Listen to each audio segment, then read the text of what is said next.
Olá, bem-vindos a esta análise sobre como algoritmos supercomplexos de aprendizado de máquina estão literalmente tomando o lugar dos modelos financeiros mais tradicionais.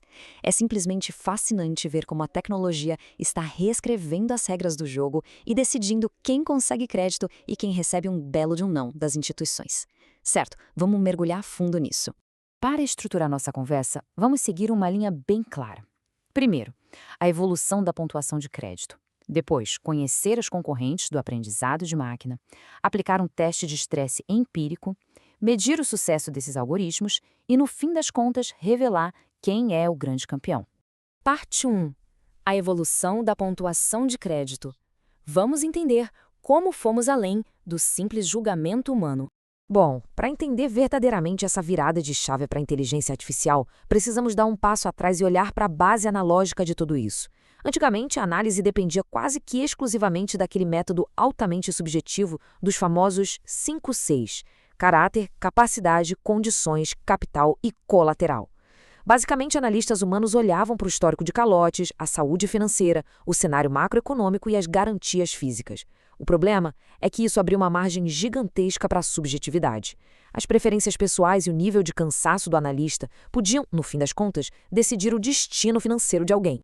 Conforme o tempo foi passando e os dados começaram a escalar, a coisa toda mudou e hoje temos uma divisão metodológica muito nítida. De um lado, a econometria tradicional, focando na inferência causal e tentando entender o modelo através de parâmetros estimados. Ela tenta responder o porquê e funciona muito bem para questões simples. Mas e quando o volume de dados explode? Aí não tem jeito. O aprendizado de máquina entra em cena e muda completamente o foco. Ele não está tão preocupado com o porquê, mas sim em priorizar o desempenho preditivo fora da amostra. O grande objetivo muda da explicação teórica para a previsão pura, simples e certeira. Parte 2. Os concorrentes do aprendizado de máquina. Vamos fazer um detalhamento técnico rápido das opções na mesa. Com esse oceano de dados crescendo exponencialmente a cada dia, o setor financeiro começou a apostar as fichas em vários algoritmos de aprendizado supervisionado para classificar tomadores de empréstimos. O concorrente mais direto e simples aqui é a árvore de decisão. Pensemos nisso como um fluxograma hierárquico gigante, uma série de condições se isso, então aquilo, para ir quebrando e separando os dados. A grande sacada é que a lógica é muito transparente. O problema, em termos de precisão no mundo real, essas árvores muitas vezes acabam comendo poeira em comparação com técnicas mais sofisticadas. Subindo um degrau na complexidade, temos as máquinas de vetores de suporte, ou SVM. O que elas fazem é mapear estrategicamente os dados no espaço e desenhar uma linha de separação, um hiperplano, para dividir os caloteiros de um lado e os bons pagadores do outro. O grande truque de mestre do SVM é que ele sempre busca a margem mais larga possível entre esses dois grupos. Isso é sensacional para lidar com dados que têm inúmeras dimensões, reduzindo drasticamente as chances de criar um modelo viciado. E aí, lá no outro extremo do espectro de complexidade, a gente esbarra nas famosas redes neurais artificiais, inspiradas na estrutura do nosso cérebro. Elas utilizam múltiplas camadas ocultas para processar as informações. Olha, elas são incrivelmente poderosas para achar padrões super intrincados, mas tem um custo enorme associado a isso. Elas operam quase como verdadeiras caixas pretas inescrutáveis. Ou melhor, é praticamente impossível abrir uma, olhar os cálculos e explicar com exatidão e em linguagem humana a lógica que levou a uma negação de crédito. Vamos para a parte 3, o teste de estresse empírico. É hora de colocar esses algoritmos à prova com dados da plataforma Lending Club. Para ver quem realmente ganha essa briga na prática, pesquisadores aplicaram essas técnicas num conjunto de dados do mundo real absolutamente massivo de empréstimos ponto a ponto. Para dar uma ideia da escala absurda disso, estamos falando de mais de 1.300.000 registros. É um volume imenso. Trata-se da contagem exata de observações individuais que foram totalmente processadas e filtradas para o estudo. Um teste de estresse empírico rigorosíssimo, sem sombra de dúvidas. Só que, quando olhamos de perto para a composição de tudo isso, aparece um baita obstáculo: o desequilíbrio das classes. Cerca de 80% desses empréstimos foram totalmente pagos, e só um pouco menos de 20% deram dor de cabeça. Por que isso é importante? Porque algoritmos padrão enfrentam enormes dificuldades aqui. Eles podem inflar artificialmente suas taxas de acerto simplesmente usando o atalho preguiçoso de chutar que absolutamente todos os empréstimos serão pagos. Desse jeito, eles falham drasticamente em detectar a minoria crítica que gera o verdadeiro risco financeiro.